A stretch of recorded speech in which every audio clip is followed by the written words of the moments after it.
부사조감 오랫동안 이제 해왔는데 오늘 이제 마지막 요한계시록 마지막 강의입니다. 오늘 끝나고 2월달은 이제 다른 계획이 있고 3월달부터 이제 또 다시 시작하도록 하겠습니다. 이런 요한계시록 하면요, 우리 이제 성경 일주일씩 공부하면 요한계시록 하면 자다가도 벌떡 일어나요. 왜 자다가도 벌떡 일어날까요? 요한계시록 하면? 요한계시록 하면 성경 공부 끝나잖아요. 성경 공부 끝나면 집에 가야 하니까 벌떡 일어나고 계속 잡았으면 집에 못 가. 두 번째, 요한계시록 하면 궁금증이 많잖아요. 야, 어떤 이 암호해석 결항서를 어떻게 해석할까 궁금증이 많죠. 그래서 요한계시록 때문에 이단들이 많은 겁니다. 왜 이단들이 많을까요? 궁금한 사람들이 많잖아요. 궁금한 사람들이 많은데 그 궁금한 사람들을 내가 궁금증을 해소해 주겠다 해가지고 내가 특별 계시받았다 한 사람들이 이제 나와가지고 요한계시록을 해석하는 거죠. 대표적으로 이만희 같은 거, 박옥수 뭐 다 이게 요한계시록이죠. 여러분 보셨겠지만 지하철 타면 지금 이제 그 한 강의가 끝났는데 지하철 가면 요한계시록 듣고 해가지고 그냥 광고를 했어요. 지난번에 이만희가 요한계시록 강의에서 수료증을 수료하는데 수료증 받은 사람이 몇만인 줄 알아요? 요한계시록 강의 끝나고 수료증 다 이 학사 모자 쓰고 포로는 있고 딱 포로는 있고 11만 5천원이요. 요한계시록만 해요. 다 궁금하니까 거기 갔겠죠? 대부분이 이 요한계시록. 그래서 요한계시록을 우리가 확실히 배워야 하는데 두 가지 이유가 있습니다. 그래서 요한계시록 우리 성경의 완성의 징입니다. 다름 아니요, 우리의 신앙의 궁극적인 종착역, 목표 지점이 무엇인가를 보여주는 것이 요한계시록이죠. 그래서 요한계시록을 통해서 우리의 신앙의 궁극적인 도달지점, 목표가 무엇인지를 확실히 알아요. 그래서 요한계시록을 확실히 알아야 합니다. 두 번째, 아까 얘기했죠. 이단에 미혹되지 않기 위해서는 요한계시록을 정확히 알아야 합니다. 그래서 근데 오늘 교회에서 가장 소홀히 되는 책 중에 하나가 그죠? 요한계시록입니다. 지금은 그래도 요한계시록을 교회에서 설교도 하고 또 정통교회도 가르치기도 하지만은 몇십 년 전까지는 요한계시록 전혀 다르지 않았어요. 왜 다르지 않았을까요? 잘못 말했다는 이단으로 매도당할까봐 아예 안 해버린다. 아무 말도 안 하면 이게 시비거리가 없죠. 그래서 안 했습니다. 심지어 유명한 루터나 칼빈도 요한계시록을 거의 소리 취급했어요. 칼빈 주석은요, 다른 주석 다 있는데 요한계시록 주석 없습니다. 없죠? 그러다 보니까 정통교회에서도 아예 그냥 취급하지 않고 소리했는데, 그래서 이단이 많이 나오다 보니까 요한계시록에 대한 새로운 관심을 가지고 많은 젊은 사람들이 연구를 해오고 있습니다. 그래서 요한계시록은 요새는 비교적 많이 가르치죠. 그래서 우리도 요한계시록을 정확히 이해해야 합니다. 정확히 이해하죠. 자, 그러면 요한계시록은 어떤 책인가? 성경의 창세기의 시작이 책이라면 요한계시록은 결론 완성의 책이죠. 완성의 책입니다. 그래서 우리 요한계시록 아까 얘기했지만 정확히 이해할 수 있어야 합니다. 근데 요한계시록에 대해서 우리가 잘못된 관점이 있죠. 그 잘못된 관점은 두 가지입니다. 첫째는 요한계시록 아무리 읽어봐도 모르겠다, 어렵다고 생각해요. 어렵다고 하죠. 두 번째는 요한계시록 그런 많은 재앙의 사건이 나오고, 그죠? 이런 사건이 나면 우리가 어떻게 살아가지? 두려운 생각이죠. 두려운 생각. 그래서 어렵고 또 두려운 이런 것 때문에 아까도 얘기했지만 요한계시록을 비교적 취급을 하지 않았어요. 근데 우리가 이런 관점이 완전히 바뀌어야 요한계시록을 정확히 이해하게 됩니다. 첫째는 어렵다고 생각하는 이 관점이 바뀌어야죠? 어렵잖아요.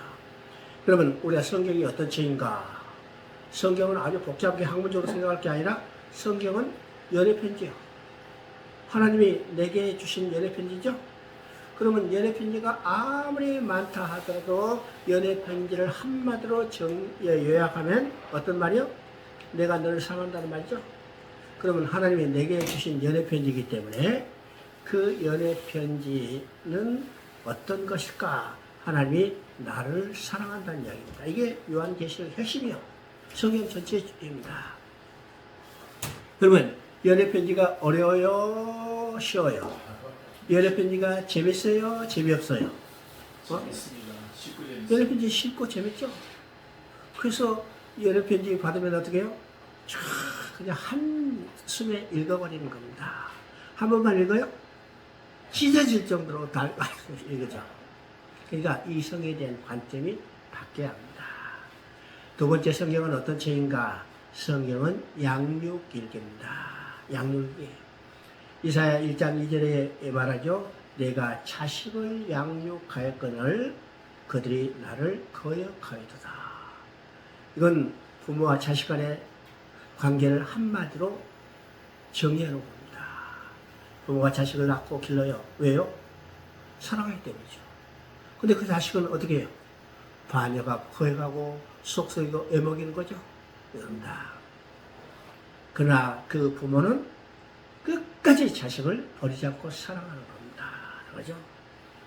그 부모가 자식을 낳고 모든 것을 기록한 것이 우리가 양육일기죠. 그러면 양육일기를 읽으면 뭘 깨달을 수 있어요?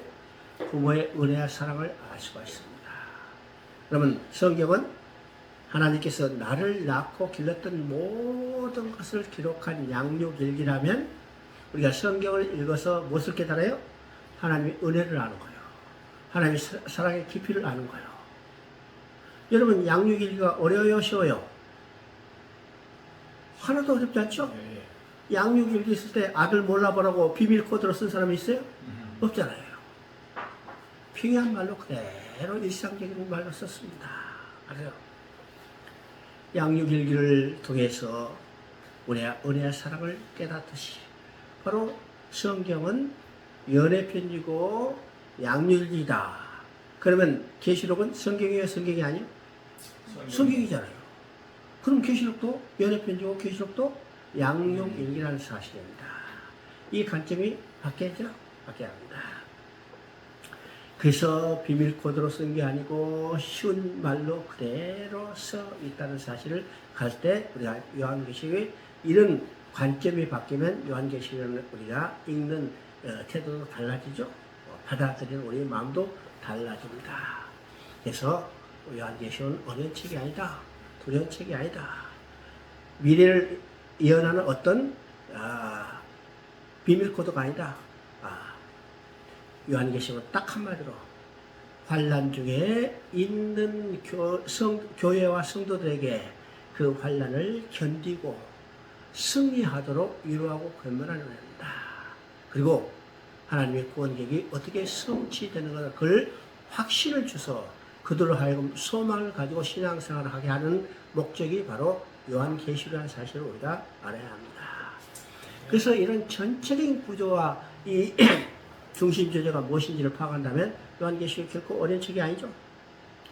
물론 요한계시록이 기록된 상황, 그 시대 배경 때문에 그 문체라든지 내용이 어떤 때는 상징 또는 어떤 종의 언어, 그 다음에 묵시 등이 있기 때문에 오늘 그것을 정확히 다 해석한다는 것은 쉽지 않은 일이에요. 그러나 전체적인 맥락, 문맥을 가진다면 그런 것들이 요한계시록을 해석하는데 결코 걸림돌이 될 수 없다는 사실입니다. 그래서 이런 관점을 가지고 요한계시록을 봅니다. 그럼 왜 요한계시록을 우리가 공부해야 할까? 제가 이제 중국 학생들한테 성경을 가르칠 때 우리가 구사조감 이제 쭉 가르치고 성경을 각 권별로 가르쳐요. 우리 이제 이 목사님도 오셔서 로마서도 가르치고 했는데 이제 성경을 각본적으로 가르칠 때 제일 먼저 가르친 책이 어떤 책일까? 그렇죠? 여러분이라면 어떤 책을 먼저 가르칠까? 그렇죠? 아마 대부분이 로마서를 먼저 가르치다 이렇게 하고 그 다음에 창세기 가르치고 이렇게 하겠지만은 저는 제일 먼저 뭘 가르치는가? 계시록부터 가르쳤어요. 계시록부터. 왜? 목표를 분명히 제시하고 그 다음에 거기에 가는 길을 가르쳐주는 겁니다. 그렇죠? 목표를 제시하지 않고 길만 가라면 중간에 문제가 생기면 그도 끝이죠. 그러나 목표가 분명하면 그 안에 문제가 있다 하더라도 목표를 향해서 반드시 전진하게 되어 있습니다. 그래서 우리 신앙의 궁극적인 목표 바로 계시록 이것을 통해서 확실히 그들이 깨닫게 해줘요. 그래서 계시록을 먼저 가르쳐 주고 있습니다. 그러면 우리가 계시록을 공부하는 이익이 뭘까? 왜 계시록을 반드시 공부를 해야 할까? 첫째는요, 계시록을 알면 성경 전체가 보입니다. 성경은 하나의 대화 드라마이죠. 그래서 서막이 창세기고 종막이 계시록입니다. 그러면 종막 결론을 보면 지금까지 진행한 것을 우리가 짐작할 수 있죠. 그래서 요한계시록을 알면 성경 하나님의 구속의 대화 드라마를 우리가 짐작할 수가 있습니다. 그래서 미리서 결론을 알고 본다면 어떻게 해요? 그 내용들이 쉬워지죠? 쉬웁니다. 두 번째 이제 계시록을 알면요, 교회와 세상을 바라보는 눈이 완전히 열리게 되어 있습니다. 그렇죠? 교회와 세상 간의 관계, 교회가 오늘 당하고 있는 핍박이 어디서부터 시작해서 어떤 종류의 핍박을 당하고 있는가, 또 교회로 세상으로부터 어떤 유혹을 받고 있는가, 이런 것에 직면해서 교회가 어떻게 싸우고 승리할 수 있는가, 이런 모든 것들이 어디에 기록되어 있냐면 계시록에 기록되어 있습니다. 물론 그 안에 다 있지만은 계시록이 하나의 종합판이라고 볼 수 있습니다. 그렇죠? 그리고 실제로 이 계시록에 있는 이 교회는 오늘 우리가 당하고 있는 교회하고 똑같은 상황입니다. 그렇죠? 그래서 계시록을 알면 교회와 세상을 바라보는 눈이 완전히 달라지게 되어 있습니다. 그리고 계시록을 알면 성경 전체를 통해서 우리가 봤듯이 바른 역사관, 세계관을 우리가 갖게 됩니다. 세 번째는요, 계시록을 알면 아까 전에요, 이단과 사이비의 미혹에 빠지지 않게 해요. 아까도 얘기했죠. 이단과 사이비가 제일 많이 이용하는 성경이 어떤 성경이요? 바로 계시록이에요. 다른 성경을 가지고 이단 별로 나오지 않습니다. 그런데 계시록을 통해서 이단들이 바로 자기들의 신앙의 근거로 지금 만들고 있습니다. 그래서 우리가 계시록을 알면 이단의 미혹에 빠지지 않게 되어 있습니다. 그래서 우리가 계시록을 공부해야 합니다. 그럼 우리가 계시록을 이해하는데 전체적인 우리의 개념이 뭘까?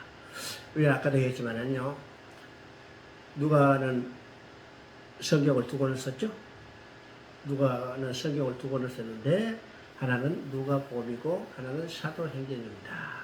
그러면 누가가 쓴 누가복음과 누가가 쓴 사도행전은 이건 완전히 독립된 성경의 내용이 아니라 연속성이 있다고 했습니다.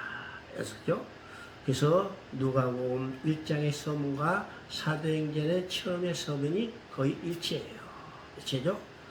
그리고 누가복음 마지막 24장과 사도행전 1장의 내용이 연속성이 있습니다. 그렇죠? 그래서 누가복음과 사도행전은 누가가 쓴 성경의 전편과 후편인데 이 전편과 후편은 그 내용의 연속성이 있죠? 그러면 이 전편과 후편을 연결하면 어떤 것인가? 누가복음은 구약의 예언과 약속이 예수 그리스도를 통해서 복음으로 성취된 것을 증언하는 것이 누가복음입니다. 그렇죠? 구약의 예언과 약속이 예수 그리스도를 통해서 복음으로 성취된 것을 증언하는 것이 누가복음. 그러면 그 후편의 사도행전은 어떤 것이요? 전편에 성취된 복음을 교회를 통해서 성령에 의해서 땅까지 전파되는 역사가 사도행전의 역사죠. 그러니까 이 줄거리가 완전히 연속성을 가지고 있죠. 그렇다면 우리가 사도 요한이 쓴 성경도 그런 관점에서 바라볼 수가 있습니다. 그러면 사도 요한은 5권의 성경을 썼는데 그 중에 요한 1, 2, 3서는 이걸 좀 옆으로 비켜놓고 요한복음과 요한계시록을 가지고 우리가 보게 됩니다. 그러면 요한복음은 요한 사도가 쓴 성경의 전편, 요한계시록은 요한 사도가 쓴 성경의 후편이라면 이 전후편은 줄거리의 연속성이 있죠? 연속성이 있습니다. 그러면 요한복음은 어떤 책인가? 요한복음은 죽임 당하신 어린 양에 대한 내용입니다. 하나님의 아들 예수 그리스도께서 어린 양으로 이 땅에 오셔서 우리를 가죽 옷을 입혀 주시기 위해서 십자가에 피어져 죽으셨어요. 이게 요한복음의 내용이죠. 여러분요, 복음서 중에 예수님을 어린 양으로 표시하는 성경은 딱 요한복음밖에 없습니다. 맞죠? 1장 29절에 세례 요한이 요단강으로 오신 예수님을 바라보고 말씀하십니다. 보라, 세상 죄를 지우고 가는 하나님의 어린 양이로다. 어린 양으로 이 땅에 오셔서 어린 양이 되셔서 우리에게 가죽옷을 지어 입히셔서 십자가에 피 흘려 죽으셨어요. 그래서 그것이 복음으로 성취됐죠. 이게 요한복음입니다. 요한복음. 이게 전편이죠. 그러면 요한 사도가 쓴 성경의 후편 요한계시록은 어떻습니까? 전편에서는 죽임 당하셨지만은 후편에서 어떻습니까? 살아 역사하시는 어린 양입니다. 살아 역사하신 어린 양, 살아 역사하신 어린 양께서 이 땅에 전투하는 교회를 위하여 친히 싸워주시는 어린 양입니다. 그죠? 그래서 요한계시록에는 어린 양이라는 말이 몇 번 반복되는가? 28번이나 반복돼요. 여러분요, 요한계시록은 1장부터 시작해서 계속 어린 양이 나오죠? 어린 양이 나옵니다.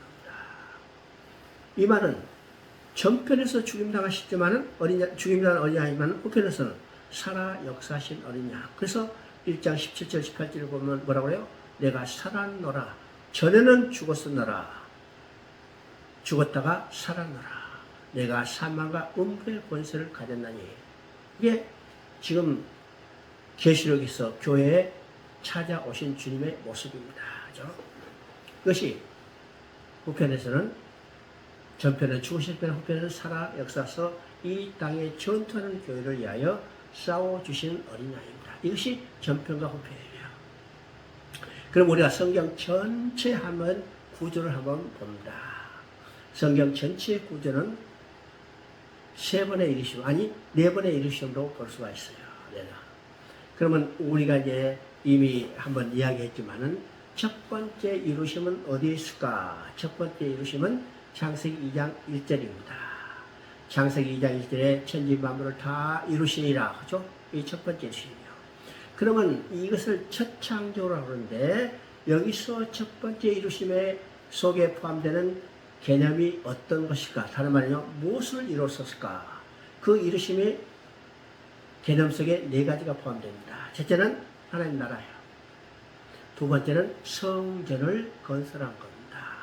세 번째는 안식을 누리게 되는 겁니다. 네 번째는 가정을 이루시는 거예요. 가정을 이루는 거죠. 이것이 첫 번째 이루심에 포함된 내용입니다. 이러면 기억해 둬야 합니다. 기억해 돼요. 하나님 나라를 이루셨어요. 성전을 이루셨어요. 안식을 이루셨죠. 그 다음에 가정을 이루신 겁니다. 가정. 야, 그러면 하나님 나라는 어떤 것일까? 하나님은요, 성경의 핵심은 하나님께서 하나님 나라를 건설하는 데 있습니다. 그러면 그 나라는 왕이 시한데 왕은 누굴까? 바로 하나님 자신이요. 백성은 하나님 형상대로 지은 인간. 그 다음에 영토가 있는데 영토는 하나님이 지은 에덴 동산 우주 만물이죠. 법이 있어야 해요. 법은 창세기 2장 17절입니다. 이 나라가 이루어졌죠? 나라가 이루어집니다. 두 번째 성전이 있어요. 성전은 어떤 의미일까요? 하나님과 백성이 함께 사는 초소수의 상징적인 건물입니다. 그래서 성경 전체는 성전에 대한 중요한 개념을 우리가 이해하게 되죠. 그래서 성전의 개념이 어떤 것인가를 정확히 알아야 성경을 바로 이해할 수 있습니다. 성전의 개념은 하나님과 그 백성이 함께 사는 상징적인 처소, 이 건물이 성전입니다. 그래서 다 이뤘다 할 때 뭘 이뤘어요? 성전을 이루실 겁니다. 아시죠? 자, 세 번째는 안식이요. 창세기 2장 1절에 다 이뤘다 하고 2장 2절부터 3절에는 뭐라고 써요? 제7일에 모든 일을 마치시고 안식하시니라고 씁니다. 제7일에 모든 일을 마치시고 안식하셨다. 그러면 그 안식의 개념이 어떤 것이에요? 이 안식의 개념은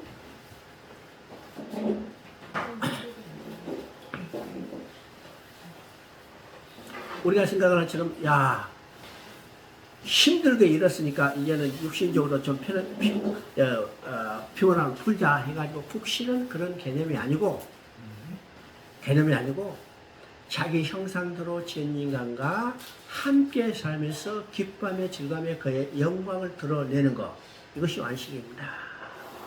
예를 들면요, 엄마가 자녀를 낳았죠. 10달 동안 힘들게 지금 자녀를 뱃속에 넣고 다니다가 마지막에 뭐 어떻게 해요? 해산의 고통을 느끼며 자식을 낳았어요. 자식을 낳고 어떻게 해요? 야, 너 힘들게 낳았으니까 내가 혼자 좀 오늘부터 푹 쉬자 하고 퍼즐을 자요? 아니잖아요. 자녀가 태어나면 그 자녀를 안고 기뻐 어쩔 줄 모르는 겁니다. 이 상태를 우리가 안식이라고 그러죠. 그래서 부모는 자녀가 있으면 기뻐해요. 자녀가 있으면 그러죠. 오면 좋아하고, 그죠? 이게 부모의 마음입니다. 그러면 부모는 자식을 안고 기쁨을 누린 게 이게 안식의 상태라면 그 자식은 어디서 안식을 누려요? 부모의 품속에서 안식을 누리는 겁니다. 그러니까 이거 하나님의 안식을 누렸다는 것은 그 속에 누구의 안식이 같이 있어요? 인간의 안식입니다. 인간의 안식. 이것이 세 번째 다 이뤘다는 개념이죠. 네 번째는 가정을 이룬 거예요. 가정은 어떤 것이요? 남자 여자가 결혼해서 남편과 아내로 함께 살고 함께 살다 보면 어떻게 해요? 자식을 낳고 사는 거죠. 이게 창세기 2장에 그대로 나타나는 겁니다. 그죠? 이게 가정이에요. 그러니까 창세기 2장 1절에 다 이뤘다는 이 한마디 속에 이 네 가지 다 이뤘다는 개념이 있다는 사실을 우리가 머릿속에 둬야 성경을 제대로 읽어왔습니다. 여러분 보세요. 성경은 이 네 가지 개념이 계속해서 반복해서 나옵니다. 자, 그런데 이 자기 형상대로 지은 인간을 잃어버렸어요. 잃어버렸죠? 여러분 자식을 잃어버렸다. 자식을 찾을까요? 찾지 않을까요? 찾아야죠. 반드시 찾죠. 자식을 찾지 않으면 그건 부모가 아닙니다. 그죠? 이 자식을 찾는 일이 뭐냐? 다른 말로 쉽게 이야기하면 하나님의 구원 계획이에요. 우리는요, 성경을 읽으면서 너무나 처음부터 신학적으로만 공부해 왔어요. 그죠? 교회에 와서도 초신자 성경 공부는 완전히 신학 체계입니다. 여러분 보세요. 이게 이 체계부터 바꿔야 해요. 완전히 신학 체계죠? 하나님이 누구신가? 예수님이 누군가? 구원이 뭔가? 성경이 뭔가? 교회가 뭔가? 이건 신학적인 개념이에요. 신학적인 개념이에요. 그러니까 그다음부터는 안 배워.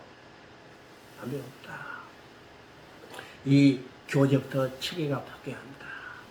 저는 참 오랫동안 이걸 참 생각했는데 저는 조직이 없어서 할 수가 없더라고요. 그렇죠? 이게 우리 서준사 이 앞으로 이제 젊은 사람들이 이게요. 교회를 바꾸려면 교재부터 바꿔야 합니다. 교재부터. 새신자 교회부터 주일학교 공과부터 다 바꿔야 해요. 자, 반드시 찾죠? 구원 계획은 바로 부모가 잃어버린 자식을 찾는 이야기예요. 그러면 하나님도 자기 백성, 자기 아내, 자기 아들 잃어버렸죠? 반드시 찾는 겁니다. 이게 하나님의 구원 계획이에요. 그래서 누구를 통해서 여자의 후손을 보내주셔서 어떤 방법으로 가죽 옷을 지어 입히는 방법으로 이것이 구약의 여러 모양과 여러 방법으로 계시됐다가 신약에 성취됐죠. 그래서 히브리서 1장 1절 2절은 구약과 신약을 완전히 대비해서 이야기를 합니다. 그래서 구약의 여자의 후손과 가죽옷이 여러 모양과 여러 방법으로 계시다가 신약에 그 실제로 성취됐어. 어디서? 십자가에서. 여자의 후손으로 오신 예수님께서 가죽옷을 지어 입혀서 십자가 피 흘려 죽으셨죠? 그리고 다 이뤘다. 이게 두 번째 다 이뤘다. 이 말은 잃어버린 백성을 찾았다는 이야기죠. 근데 우리가 생각할 것이 또 있는데, 우리가 이게 구사 공부할 때 내가 반드시 암송해야 할 성경 구절 세 가지를 이야기합니다. 무슨 이야기했던가? 세 가지. 창세기 15장 3장 15절, 그 다음에 요한복음 5장 39절, 세 번째는 이사야 48장 11절입니다. 48장. 아까도 지금 이 목사님 로마서 이야기할 때도 하나님은 자신의 영광을 위해서 모든다는 겁니다. 우리 구원의 목적이 아니라, 우리를 구원하는 데 목적이 아니라 그것을 통해서 하나님의 영광을 회복하는 데 있어요. 이게 중요한 이야기죠. 이게 어디 나오냐? 바로 이사야 48장 11절입니다. 이걸 알아야 돼요. 오늘 기독교가 왜 노선이 잘못됐느냐? 인간 중심으로, 인간 내 구원의 목적을 두고 있어요. 그러나 하나님은 그의 목적이 아닙니다. 나를 구원해서 하나님의 영광을 회복하는 데 있어요. 이 궁극적인 목적입니다. 그래서 이사야 48장 11절을 반드시 암송해요. 근데 오늘 너무나 소원하죠? 아니 무슨 이사야 48장 11절을 암송하랍니까? 그렇게 이야기하는 사람도 있더라고. 처음 들어본대. 그러나 우리가 성경을 이해할 때는 굉장히 중요한 의미라는 사실을 알아야죠. 자, 근데 창세기 3장 15절을 우리가 어떻게 되는가 다시 봅니다. 두 진영으로 나누고, 여자의 후손 진영과 뱀의 후손 두 진영으로 나누고, 두 진영 사이는 원수가 되고 싸움이 있다고 그랬죠.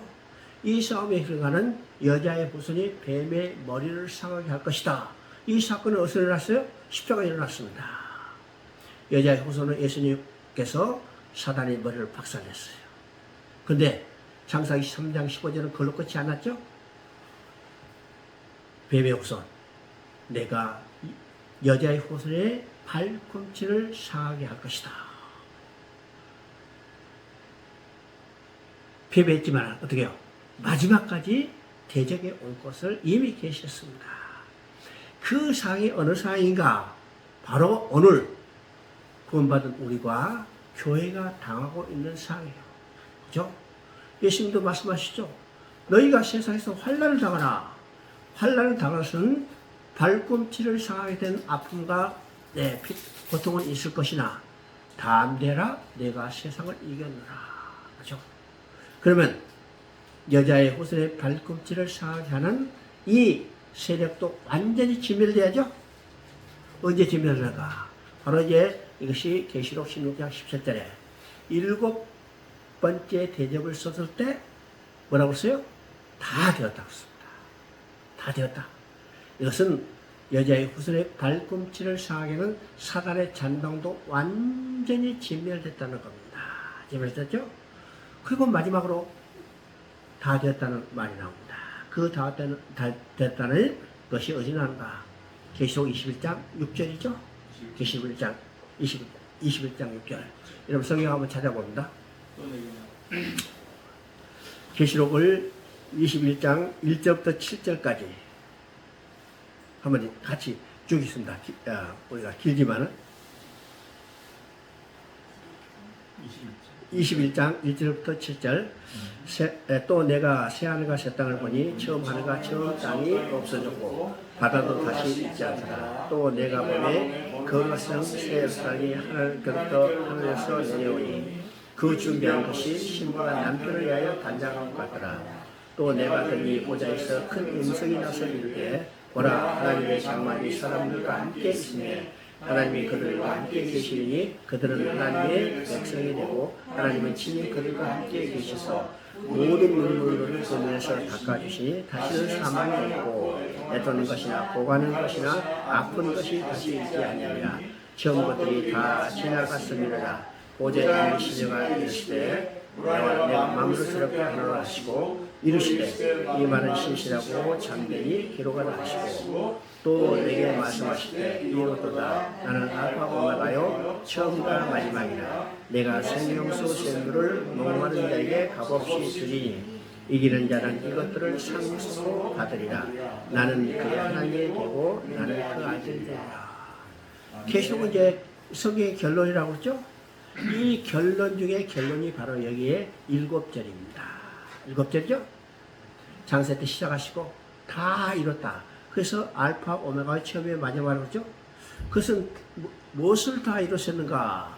지금 3절에 보니까 하나님의 장막이 사람과 함께 계시며 함께란 말이 3번이나 반복되죠. 그러면 무엇을 이뤘을까? 근본적인 것은 하나님과 우리가, 하나님과 백성이, 하나님과 아내가, 하나님과 그 아들이 함께 사는 것이 이루어졌어요. 이루어졌죠? 이루어져요. 잃어버렸다가 찾았어. 그래서 함께 사는 게 이루어졌어요. 그러면 이 7절 속에 다 이뤘다는 그 개념 속에 뭐가 포함되어 있어요? 창세 때 이뤘던 것이 다시 완전히 회복된 것을 보게 되죠. 첫째는 하나님 나라입니다. 나는 그의 하나님이 되고 그들은 내 백성이 되리라. 그죠? 그 다음에 두 번째는 뭐였어요? 성전의 완성입니다. 그래서 하나님의 창막이 사람과 함께 계시네. 세 번째는 뭐였어요? 세 번째는 안식이죠? 안식의 4절부터 보면 그 다음에 21장 7절에 보면 영광이 있다고 했어요. 네 번째는 가정이죠. 남편과 아내가 되고 그 아들이 되리라. 가정입니다. 장세 때 이뤘던 것이 파괴됐다가 완전히 회복되는 것을 보여주고 있습니다. 이것이 그래서 창세기 21장 계시록 21장 6절에 다 이뤘다. 이런 재창조를 완성했다는 선언입니다. 그래서 성경 전체 전체 하나의 축을 우리가 볼 수 있어야 합니다. 그죠? 이건 놔두고 자, 우리가 계시록의 전체적인 구조는 1장이죠. 1장이 어떤 상태인가?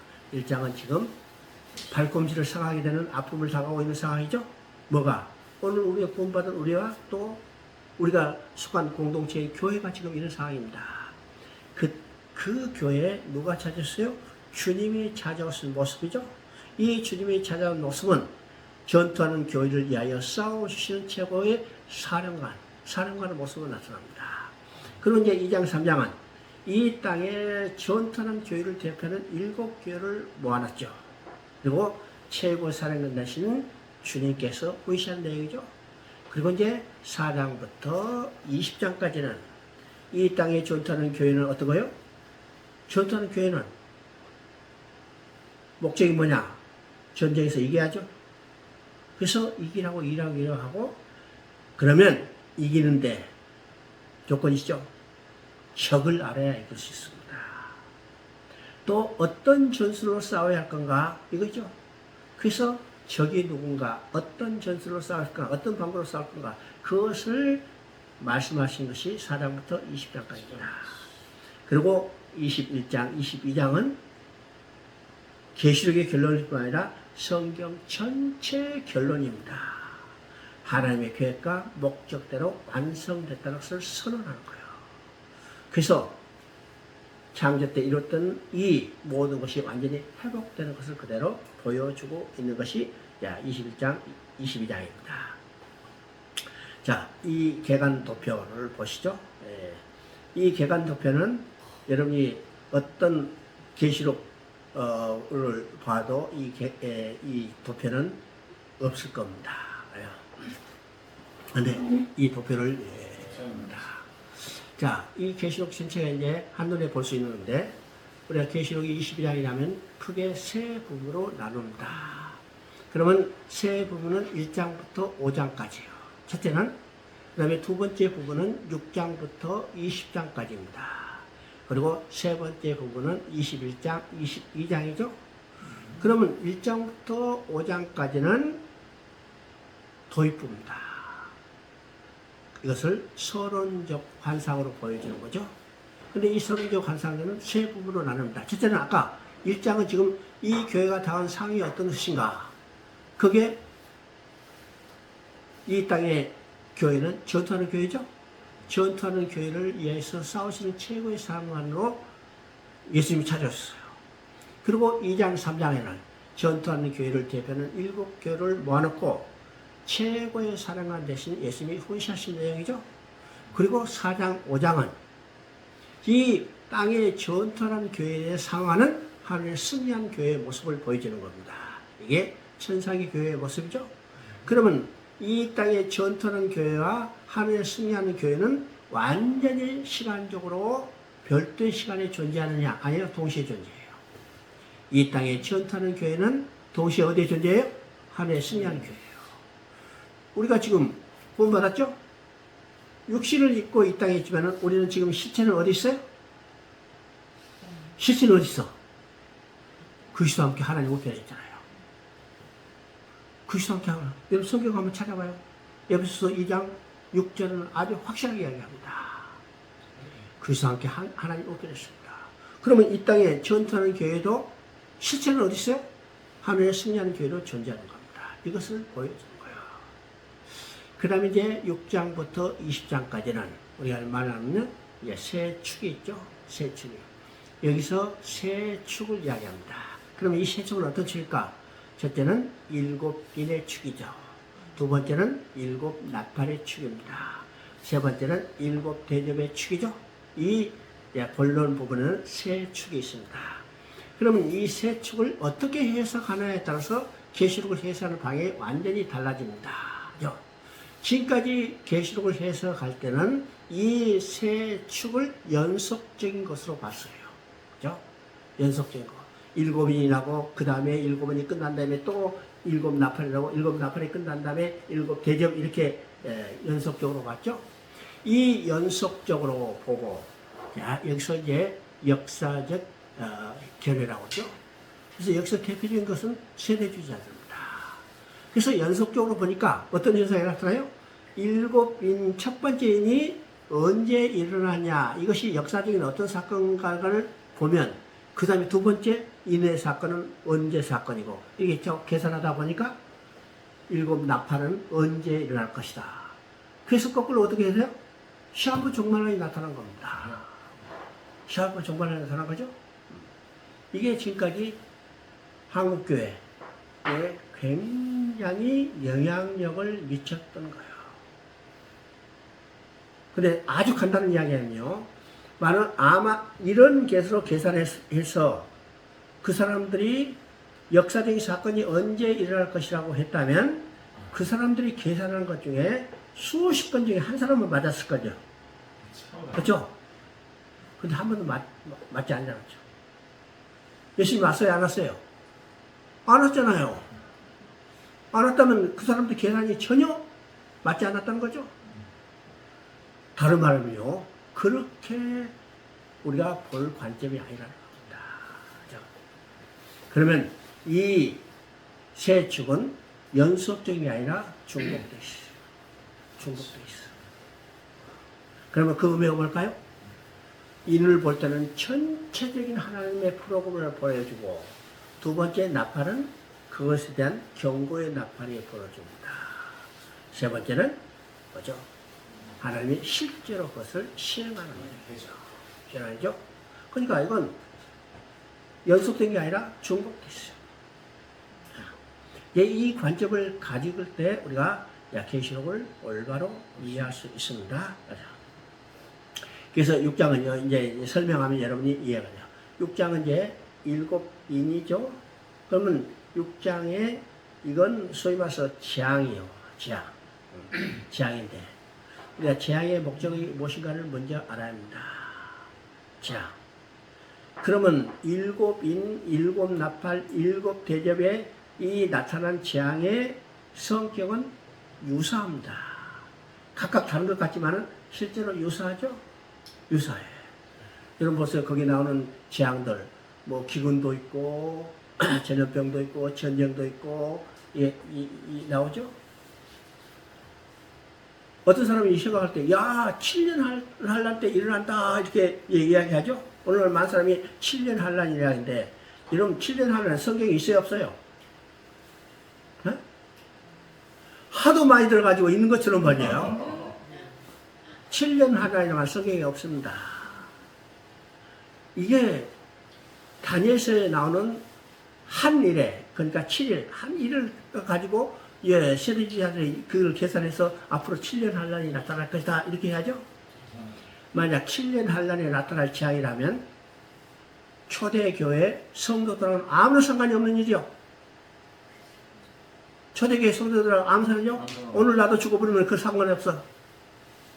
성경은요, 초대교회 당시 성경에 기록된 당시 살았던 사람들에게 주어진 책입니다.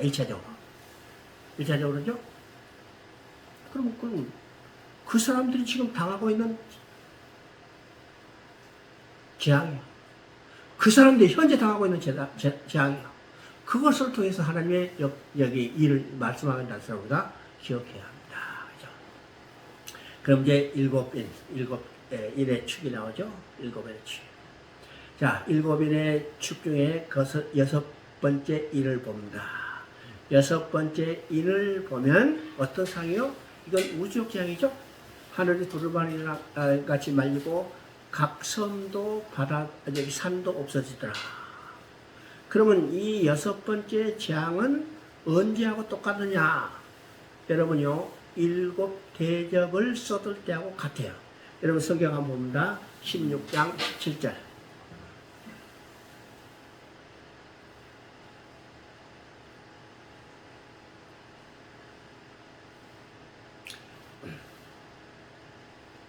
아, 16장 20절 봅니다. 16장 20절. 각 섬도 없어지고 산악도 간데 없더라. 자, 이 내용은요, 여섯 번째 인을 뗄 때하고 똑같아요. 근데 여섯 번째 인을 뗄 때 상황과 지금 일곱 번째 대접을 썼을 때 상황이 같다는 것은 이건 중복이라는 것이죠. 연속이 아니고 중복이라는 사실을 우리가 보게 됩니다. 그 다음에 이 재앙을 내릴 목적도 심판이 아니고 재앙을 통해서 회개하고 돌아오게 하는 데 목적이 있습니다. 무엇을 통해서 볼 수 있을까요? 여섯 인을 뗄 때 우리가 6장을 보면 다섯 번째 인을 뗄 때는 이건 아무런 사항이 아니고 순교자들이 자기들의 억울함을 호소한 내용이죠. 재앙이 아닙니다.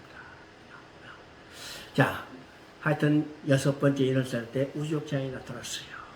우주적 재앙이 나타났을 때 그때 사람들이 어떻게 해요? 산과 바에게 우리를 어린 양의 진로에서 가려라 했습니다. 중요한 말이죠. 산과 바에게 우리의 어린 양의 진로에서 가려라.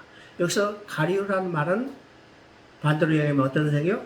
벗었기 때문에 가려라는 겁니다. 그러면 성경에서 벗었다는 말은 어떤 의미요? 성경에 벗었다는 말은 창세기 3장 10절에 우리가 벗었으므로 두려웠으면 나이다. 바로 죄진 인간은 하나님 앞에 설 수 없다는 거예요. 바로 그들의 죄인이요. 죄를 가려야만 하나님 앞에 설 수 있죠. 그래서 산과 바에게 가라라는 위안은 산과 바에는 인간의 죄를 가릴 수 없습니다. 그죠? 그래서 6장 17절에 뭐라 했습니까? 그러면 누가 능히 하나님 앞에 서려? 누가 능히 서려? 누가 능히 서려느냐? 우리가 구체적으로 하면 누가 능히 하나님 앞에 설 수 있느냐? 이 말입니다. 이것이 7장의 답입니다. 7장의 답. 그러니까 이래에 대한 소결론이 어디에 있냐면 7장에 있죠? 소결론. 누가 능히 서려? 설자가 있다. 그 설자는 7장에서 첫 번째는 하나님의 인을 이마에 맞은 자 14만 4천. 이건 땅에 전투하는 관점에서 보는 겁니다. 이것이 하늘에 승리하는 교회에서 관점을 볼 때는 하늘에 셀 수 없는 많은 무리가 하나님 앞에 있는데 그가 어떤 옷을 입었어요? 어린 양의 피에 씻어 희게 된 옷을 입은 자들. 자, 가렸죠? 가렸기 때문에 지금 어디 있어요? 하나님 앞에 설 수 있다는 거예요. 그렇죠? 이것이 첫 번째 축입니다. 두 번째 축은 8장부터 나오죠? 8장, 9장. 이게 8장, 9장부터 11장까지 우리가 보게 됩니다. 그래요. 두 번째 축이요. 그럼 이제 두 번째 쪽은 어떤가요? 나팔장입니다. 나팔장. 자, 우리가 다시 이야기하지만은 이 재앙은 심판이 아니라는 사실이요.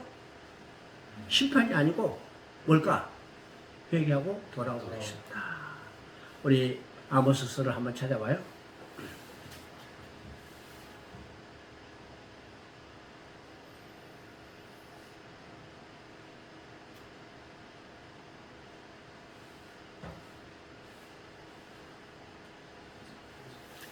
아모스 4장 6절 한번 봅니다. 4장 6절 한번 읽어봅니다. 또 내가 너희 모든 삶에서 너희 일을 깨끗하게 하며 너희 각 처소에서 양식이 떨어지게 하시나 너희가 내게로 돌아오지 아니하느냐 여호와의 말씀이라.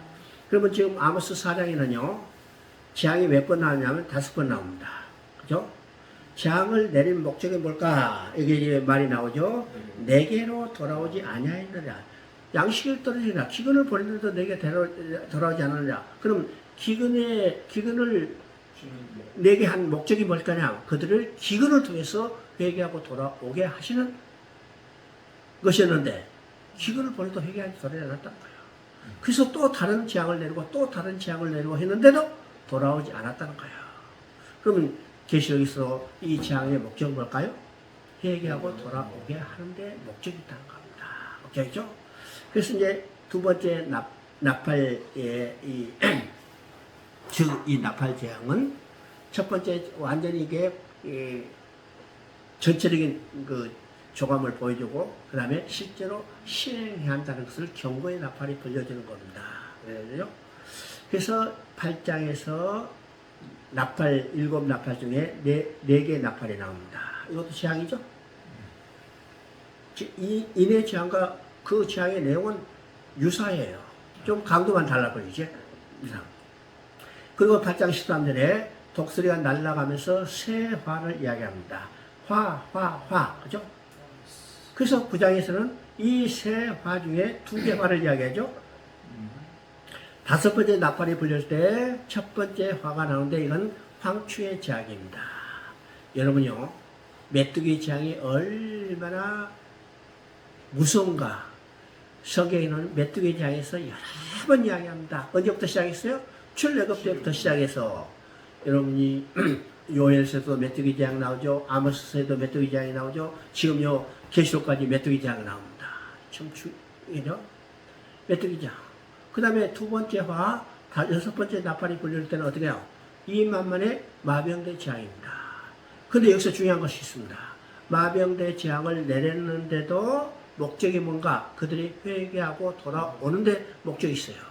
근데 마병대 재앙을 내렸는데도 그들이 뭐요? 회개하지 않더라. 자, 한번 찾아 읽어봅니다.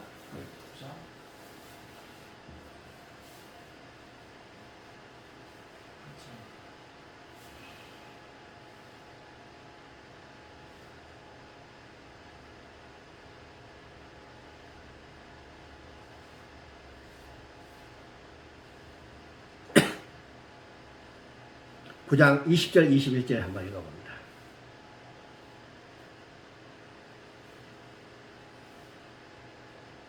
(20절 21절) 이 재앙에 죽지 않고 남은 사람들은 손으로 행한 일을 회개하지 아니하고 오히려 여러 귀신과 또는 보거나 듣거나 다지거나 하지 못하는 금은 동과 목석과 우상에 절하고 또 그 살인과 복술과 음행과 도둑질을 회개하지 아니하더라.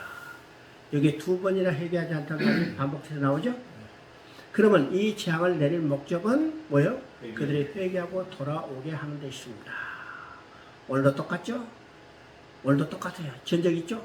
기근 있죠? 가뭄 있죠? 지금 이제 LA에서 산불 나가지고 70몇 쪽 지금 손해가요. 이거 한 번 만났어요? 한 번 만났어?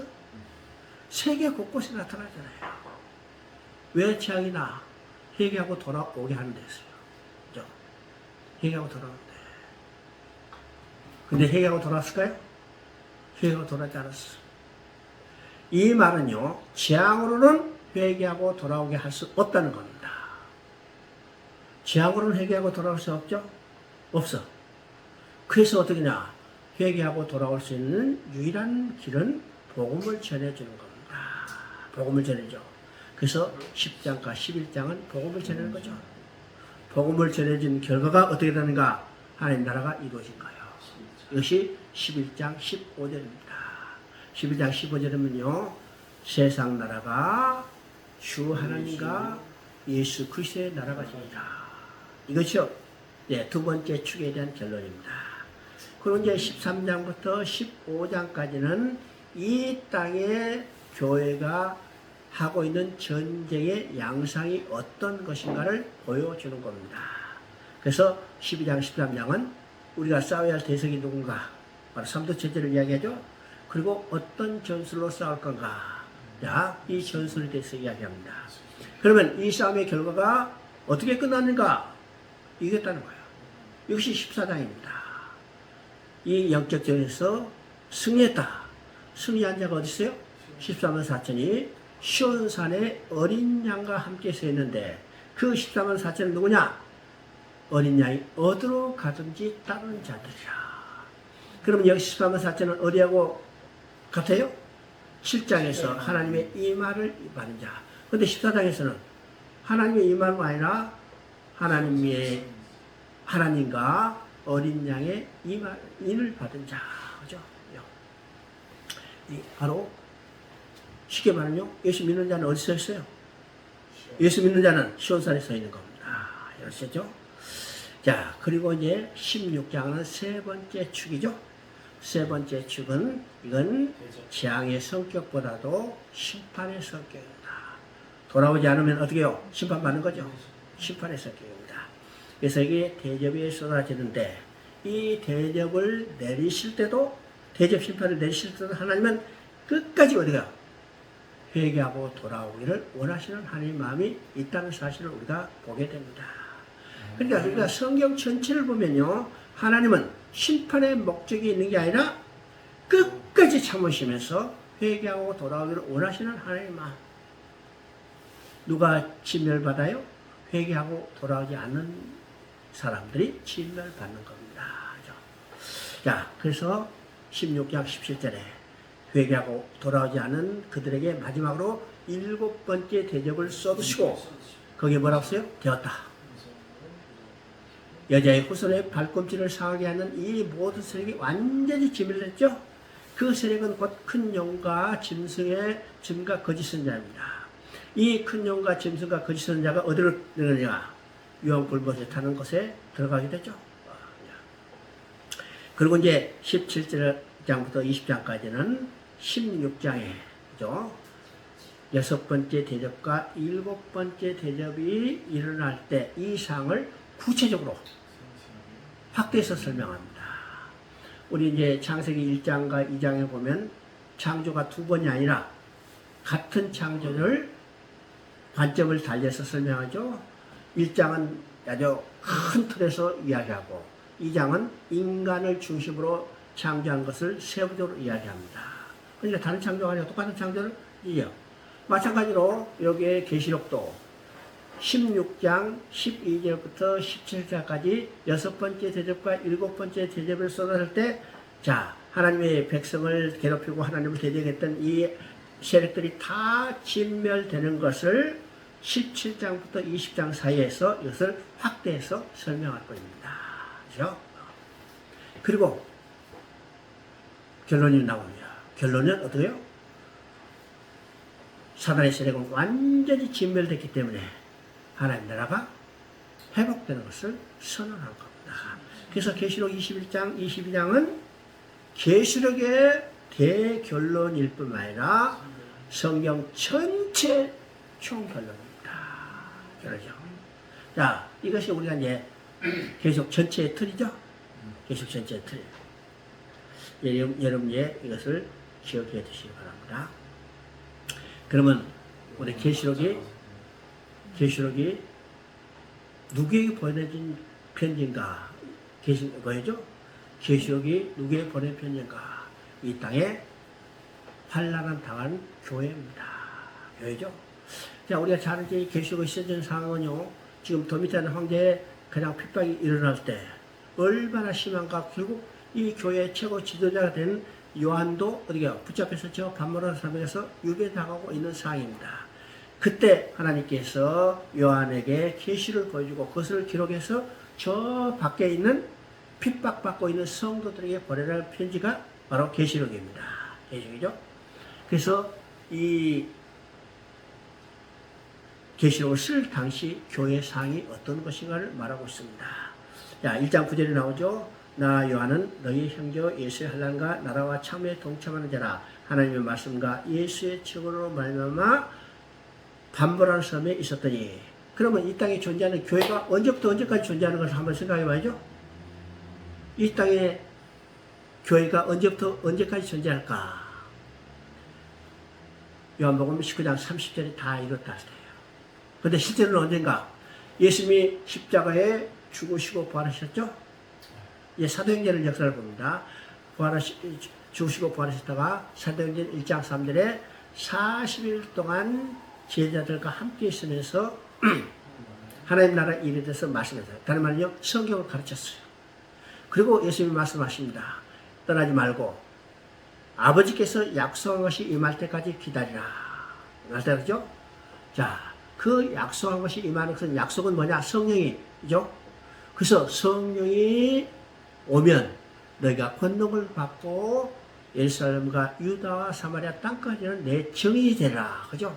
이 순서가 있습니다. 그죠? 그러자 제자들이 어떻게 해요? 예수님의 부탁을 듣고 성령이 올 때까지 기다리면서 기도했어요. 그러자 2장에서 약속한 성령이 왔죠? 예수님을 승천하고 약속한 성령이 오셨어요. 그러자가 베드로가 일어서서 이제는 권능을 받고, 어떤 권능?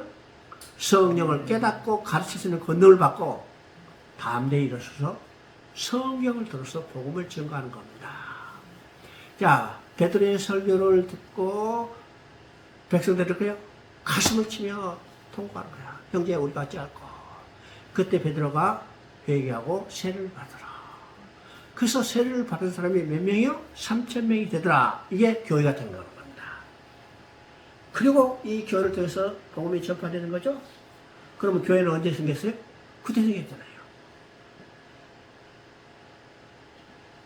한마디로 하면요, 예수님 십자가에 다 이뤘다 할 때부터 시작해서 교회가 이 땅에 생겨나고 언제까지 존재해요? 계시록에서 다 이뤘다고 할 때까지 교회가 존재하는 거예요. 그 다음에는 교회가 필요 없잖아요. 왜요? 천국에 사라니까, 영원히 함께 사니까. 그렇죠? 그러면 그때 생겨난 교회가 예수님이 다시 올 때, 계시록 21장에 다 이뤘다고 살 때까지 이 땅에 존재하는 교회는 어떤 교회예요? 환난과 핍박을 당하고 있는 교회. 환난과 핍박을 당하고 있는 교회. 오늘 축제 교회가 환난을 핍박을 당하고 있어요. 그렇죠? 편안해? 어떤 교회도 다 똑같다는 거예요. 그죠? 이 정도만 다를 뿐이죠, 상황만. 왜 그럴까요? 하나님 나라와 예수 그리스도를 지원하기 때문입니다.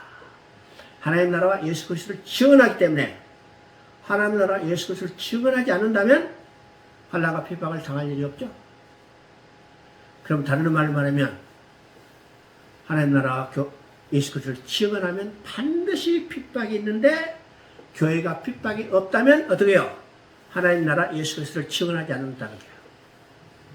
지원하지 않은 교회예요. 하나님 나라 예수 그리스도를 지원하면 반드시 핍박이 있는 겁니다. 핍박이요. 자, 왜 교회가 핍박을 당할까요? 이 교회는 세상 가운데 세상 나라를 하나님 나라로 바꿔야 해요. 그래서 이 세상 신은 누구예요? 마귀죠. 그 나라를 교회가 하나님 나라로 바꿔야 하기 때문에 반드시 어떻게 해요? 전쟁을 하고 있는 겁니다. 전쟁을 해요. 예수 그리스도가 나라가 이 땅에 이게 결단했기 때문에 세상 나라가 망하고 하나님 나라가 도래하고 건설된다는 것을, 그것 때문에 이 땅에 존재하는 모든 교회는 환난과 핍박을 받고 있는 겁니다. 그러면 요한계시록을 기록한 가장 중요한 목적은 어떤 것일까? 그런 환란과 아직 이 재앙이 일어나는 것이 언제 어디서 일어날 건가, 어떤 재앙이 나타날 건가를 하나하나 알려주는 데 목적이 있는 게 아닙니다. 이 재앙들은 지금 유사일에 계속 나타났죠? 앞으로도 일어날 겁니다. 이 하나하나가 중요한 게 아니라 이런 환란과 핍박 가운데도 이 성도들이 배교하거나 또 하나님을 떠나거나 또는 신앙이 침체하지 않도록 전진하도록 권면하는 내용이 요한계시록이에요. 요한계시록입니다. 뿐만 아니라 계시록은 예수님이 다시 오시 이전에 성도들이 어떤 준비를 해야 할 건가. 한마디로 믿음과 인내로 이기란 말입니다. 이것이 요한계시록에 기록한 목적이에요. 자, 예수님이 한란과 핍박을 당하고 있는 예수님이 찾아오셨죠. 2장 13절 16절까지 한번 봅니다. 저때 사이 인자 같은 이가 발에 끌리는 옷을 입고 가슴에 금띠를 띠고 그의 머리와 털이가 흰 양털 같고 눈 같으며 그의 눈은 불꽃 같고 그의 발은 풀 위에 달려난 빛난 주석 같고 그의 음성은 많은 물소리 같으며 그의 오른손에 7뼈 있고 그 입에서 좌우에 날선 검이 나오고 그의 얼굴은 해가 힘있게 비치는 것 같더라. 자, 지금 13절부터 16까지 지금 한란과 핍박을 당하고 있는 교회에 주님이 찾아오셨죠? 그러면 이 주님이 찾아온 모습을 우리가 유심히 보면 인자 같은 이가 발에 끌리는 옷을 입고 가슴에 금띠를 찢다. 이 모습은 누구의 모습일까? 구약의 대지상의 모습입니다. 대상이요. 앞에 이 예복을 입고 이 흉배를 붙였죠? 이 모습입니다. 그러면 구약에서는 예수님이 어떤 사역을 하셨어요? 대지상에서 사명을 하셨습니다. 대지상. 그래서 예수님이 대지상이 돼서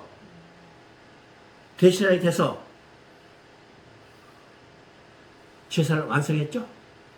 완성했습니다.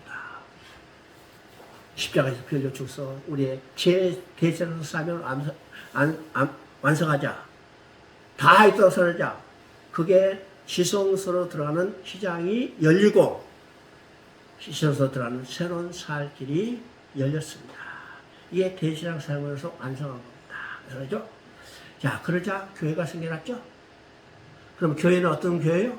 지금 환란과 핍박을 당하고 있는요. 이 땅에 전투하는 교회입니다.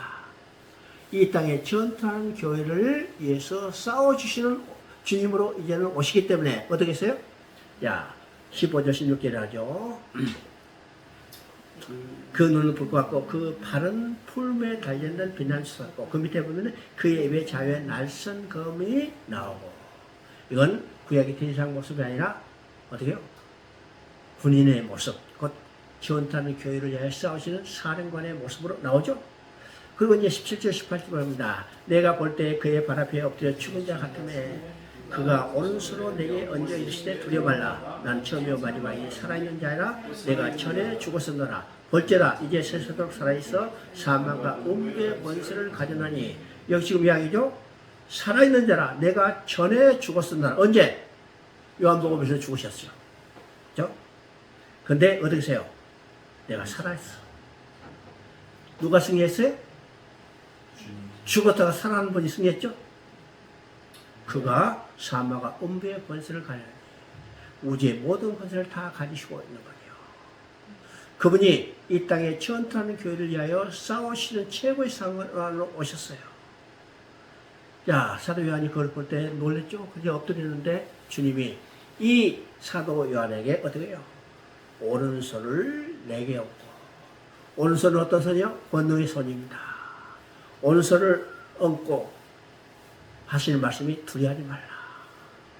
두려워하지 말라. 이 모습은 언제의 모습과 같은가? 여호수아 1장에 나오는 모습 같아요. 지금 모세가 죽은 후에 이스라엘 영도권을 인수받고 이 백성을 이끌고 가나안 땅을 들어가서 가나안 땅을 점령해야 전투를 치르는 이 상황이죠. 그래서 온몸이 지금 힘이 쪽빠져 있는데 그때 하나님이 친히 찾아오셔서 뭐라고 하셨어요? 두려워하지 말라. 너는 강하고 담대하라. 내가 너를 위하여 싸워주시니. 그죠? 이 모습과 똑같습니다. 그죠? 전투하는 교회를 위하여 싸우시는 주님의 이 사령관으로 오신 주님께서 그들을 격려하고 있는 모습입니다. 그래서 계시록은 전도하는 교회에 쓰여졌기 때문에 계시록에 나오는 주님은 야인과 사령관의 모습이죠. 이미 구원을 얻어 영적 기적을 쌓고 있는 교회를 지휘하셔서 복음서에 성취하신 구속 사역을 완성해 나가십니다. 그리고 계시록 마지막에 그를 완성했다고 선포하는 거죠. 그래서 제사장 옷을 입었지만은 동시에 빛나는 주석 같은 신발을 신고 입에는 예리한 금을 먹고 있다.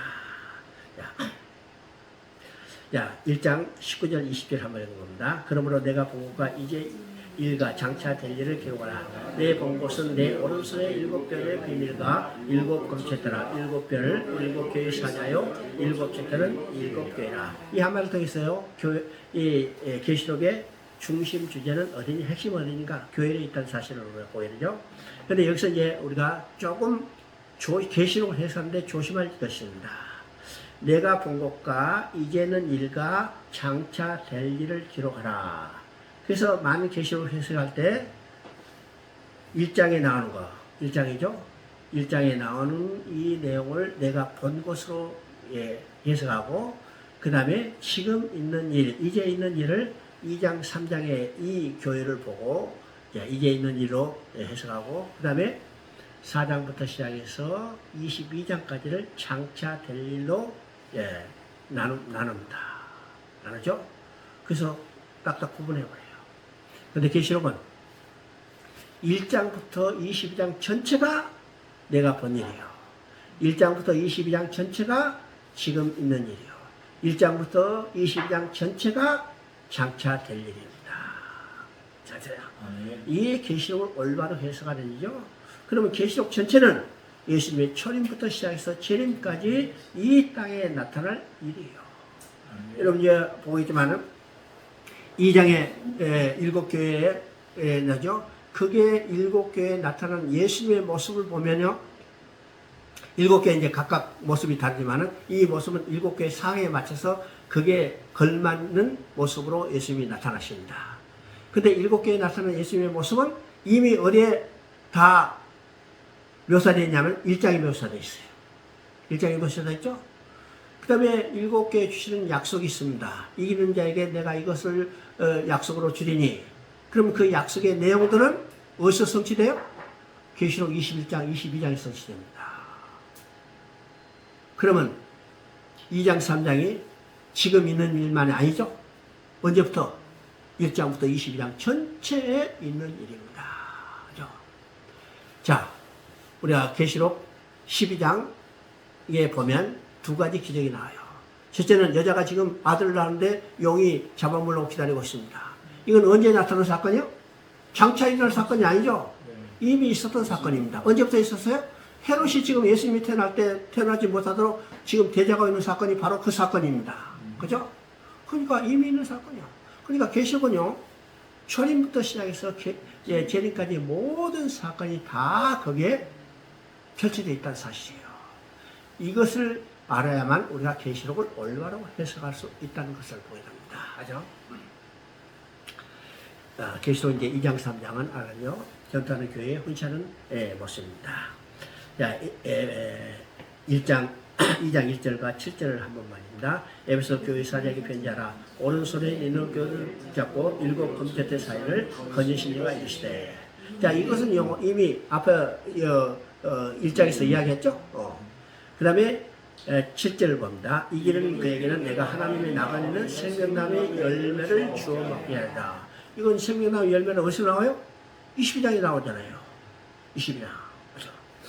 자, 지금 7교회는 어떤 교회일까? 7교회는 이 땅에 어느 시대나 어느 지역이나 존재하는 보편적 교회를 이야기합니다.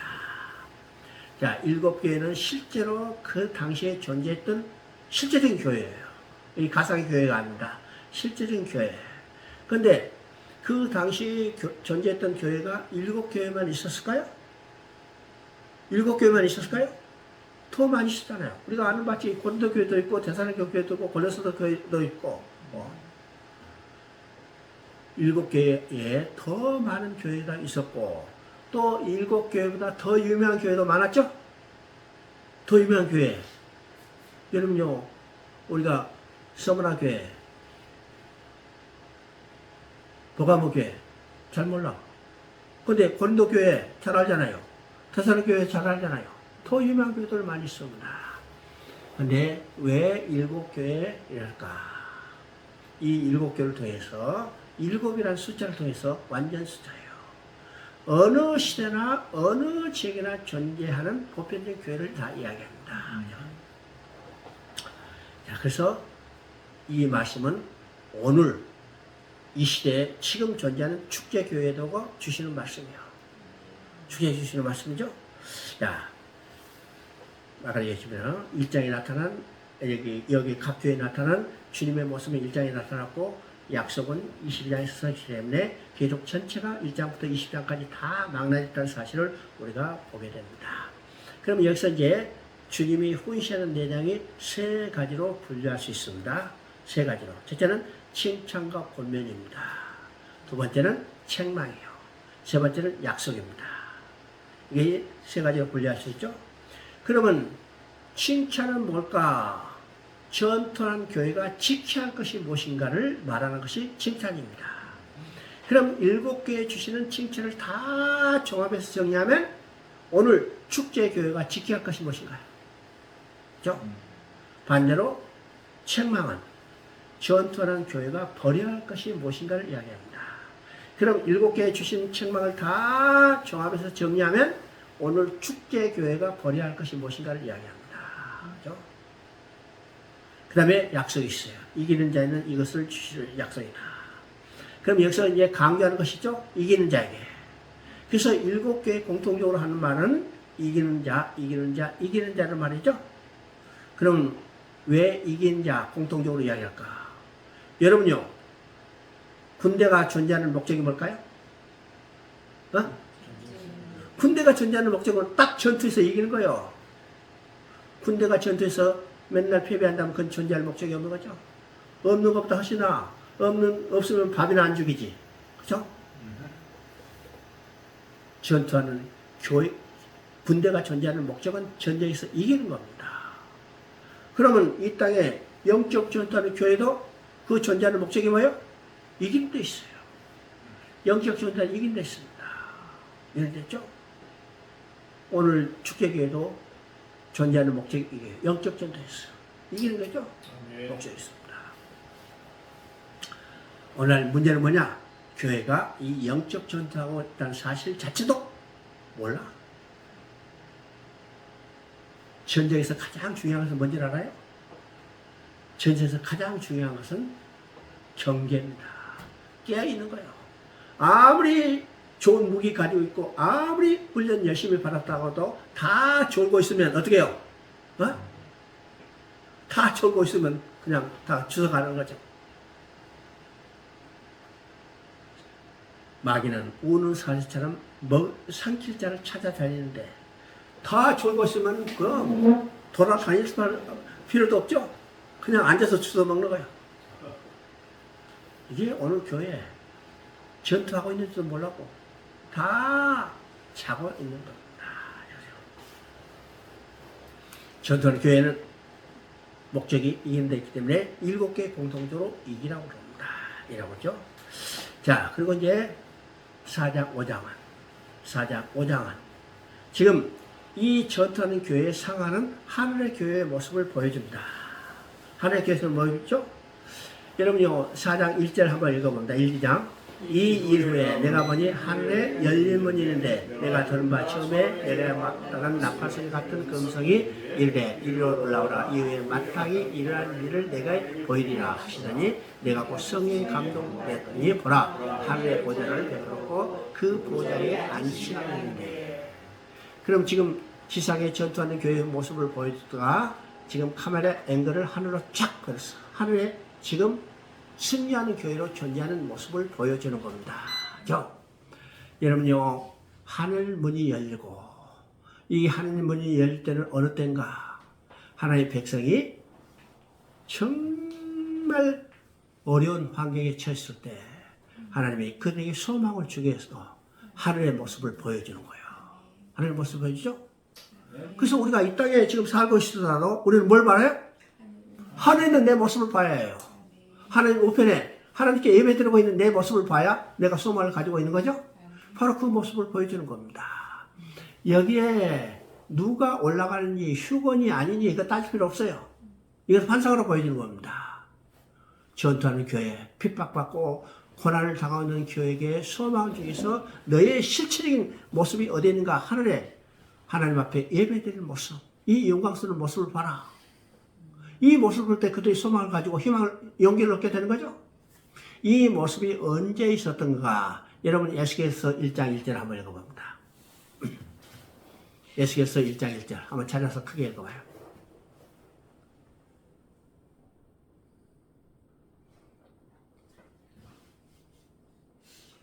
서른째 넷째 달 초대새에 내가 그발강가 사로잡힌 자 중에 있을 때에 하늘이 열리며 자, 거기 하늘이 열렸다고 그러죠? 지금 에스겔이 언제 어떤 모습이요? 포로로 끌려가서 그발강가에서 지금 있는데 그발강가는 당시에 포로로 끌려온 사람들이 제일 많이 모여있던 자예요. 그게 지금 노예로서 정말 고달픈 삶을 살고 있을 때 하나님 하늘문을 열었어요. 하늘 한성을 보여줬죠. 너희가 지금 노예로 끌려서 지금 여기 포로로 끌려서 노예로 있지만은 하늘을 바라보라. 소망을 바라보는 겁니다. 바라보는 겁니다. 이 모습이 지금 유배에 당해서 온 몸이 지쳐 심신이 쩔여 있는 이 사도야에게 하늘문을 모시고 하늘의 모습, 하늘 성전을 보여주고 거기서 이 보좌에서 예배드리는 우리 자신들을 보여주는 겁니다. 이 소망을 갖게 해요. 자, 이 땅에 전투하는 교회는 실체가 어디서요? 하늘에 승리하는 교회로 존재한다는 것을 보여주죠. 그래서 하나님의 백성들이 남국에 지을 때 하늘에 승리한 교회의 모습을 보여주므로 모든 주권이 하늘 보좌에 있음을 보여주고 너희가 앞으로 어떤 모습으로 살아가게 될 건가를 그들이 확실하게 소망을 주고 있는 것을 보게 됩니다. 그런데 4장과 5장은 그 관점이 조금 다릅니다. 4장은 창조주의 관점에서 보좌에서 경배를 받고 있죠. 근데 거기 중요한 것은 장차 오실이라고 씁니다. 4장에 하나님을 이야기할 때 장차 오실이라고 했죠. 이 장차 오실 일은 지금 오고 계시는 역동적인 하나님의 모습입니다. 그러면 장차 오실 일인데 저 먼 미래에 계시는 분이 지금 이에 오고 계시죠? 왜 오고 계세요? 심판주로서 구속을 완성하시기 위해서 오고 계시는 모습입니다. 그래서 5장은 이제는 창조주의 관점이 아니라 심판주의 관점에서 보여줍니다. 그 하나님 심판은 누가요? 바로 어린 양이에요. 어린 양이요. 누가 이겼다고 했어요? 어린 양이 있습니다. 그래서 5장에서는 구속주의 관점에서 재창조가 어떻게 가능하게 되는가? 어린 양의 죽음을 통해서 구속 사역을 완성하기 위해서 이 땅에 지금 장차 오실 일, 오고 계신 하나님을 이야기하고 있습니다.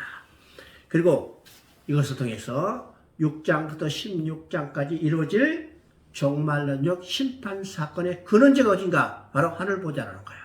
그렇죠? 우리가 에스겔서 6장을, 이사야 6장을 보면 우시야 왕이 죽던 때 이사야를 성전에 올라서 높은 보좌에 앉으신 주님을 뵙게 했어요. 왜일까요? 우시야 왕은 당대의 가장 강력한 통치자였죠. 이 통치자가 죽던 해, 왜 죽던 해라고 했을까요? 아무리 강력한 통치자라도 그는 유한하다는 거예요. 유한하죠? 그는 유한해서 떠날 수밖에 없고 또 그가 아무리 강력한 통치자라도 그 통치는 누구로부터 나타나는가? 바로 하늘 보좌로부터 나타나는 것을 보여주기 위한 목적입니다. 그렇죠? 그래서 여기서 성전의 모습을 보여주고 하늘 성전을 보고 거기서 이 보좌에서 예배드리는 요한 자신의 모습을 보여주면 어떻게 해요? 모든 주권이 하늘에 있고 하늘로부터 이루어지는 통치라는 사실을 그들에게 보여줌으로 그들의 소망을 주기 위한 목적이죠. 목적입니다. 그 다음에 이제 6장부터 아까 이야기했죠. 축이 세 축입니다. 그래서 첫 번째는 자, 7인의 축이죠. 자, 6장 1절을 보니까 내가 봄에 어린 양이 7인 중에 하나를 떼시는 그때 내가 주니 내 생물 중에 하나 우레소리 같이 마르게 하기를. 자, 이럴 때는 심판의 재앙은 종말 시대의 마스터편에 앞으로 이제 이런 게 쭉 일어나겠다. 그러면 이것은 언제부터 언제까지인가? 예수님의 철임부터 예수님의 재림 사이에 다 일어나는 거예요. 오늘도 기근 있고 재난이 있죠? 전염병이 있고 지금 여러분 조심해야 합니다. 코로나보다 더 무서운 지금 이 독감이 유행하고 있어요. 코로나 때는 호두가 떨어졌지만 지금 호두가 안 떨어서 그렇죠. 중국에 지금 심각하네요. 심각해요. 얼마나 심한지 우리 집에 두 사람이 사는데요. 75%가 독감에 걸렸어요. 야, 무슨 말일까? 50%면 한쪽이 다 쓰러졌죠? 25%는 내가 왔다 갔다 하는 거예요. 그죠? 근데 하나님이 일을 하도록 견뎌줬어요. 내가 쓰러지면 지금 한 일주일에 5개 반이 그냥 올스톱 돼버렸잖아요. 연말부터 바쁘세요. 눈수사니 독감 이겨내니 갔다 갔죠? 야, 나 독감이 얼마나 심한지요? 며칠 전이냐? 지난주인가? 하여튼 이런데, 우리 이제 집사람하고 내가 출근하기 전에 앉아서 이제 둘이 예배 드리거든요. 예배 드리는데, 찬송을 부르는데 툭 떨어지는 거예요. 찬송을 부르는데 툭 떨어져. 깜짝 놀라니까 바닥에 탁, 여기 부딪혀가지고. 독감이 심하니까 약을 먹었는데 그 약이 너무나 독한 모양이야. 그러니까 약에 찌어가지고. 참. 이런 재난은요, 계속해서 반복되는 거죠. 반복되는 겁니다. 자, 그럼 인을 지금 하나하나 떼가죠? 왜 한꺼번에 탁 떼지 않고 하나하나 떼갈까? 이건 하나님의 나라 회복은 초림부터 재림까지 점점점 완성되어가는 점진성을 보여줘요. 뿐만 아니라 그 사이에 교회가 담당할 사람이 뭘까요? 담당할 사람이 하나하나 복음을 전해서 점령해 가는 겁니다. 이것은 말이에요. 제가 요사가 가나안 땅에 들어가서 가나안 땅을 하나하나 점령에 들어가 정복에 들어가는 것과 마찬가지죠. 이것을 통해서 하나님이 점진성을 보여주는 겁니다. 자, 다른 것은 다 놔두고 5번째 인이 나오죠. 이 5번째 인은 재앙이 아닙니다. 재앙이 아니죠. 그러면 이 인 전체는 이 전체는 재앙의 심판의 목적이 있는 게 아니라 하나님이 그 재앙을 통해서 회개하고 돌아오게 하는데 목적이 있다는 사실을 보게 됩니다. 자, 5번째 인을 뗄 때 어떠냐요? 순교자들이 야, 우리 억울하게 죽음을 하나님 이신원해 주세요. 호소했죠? 그때 하나님 뭐라고 말씀하세요? 알았다. 내가 당장 너희들 원수 쳐버리냐? 이렇게 안 했죠? 기다리라. 기다리라. 언제까지? 다 수가 찰 때까지 기다리라. 수가 찰 때까지 기다리라. 그죠?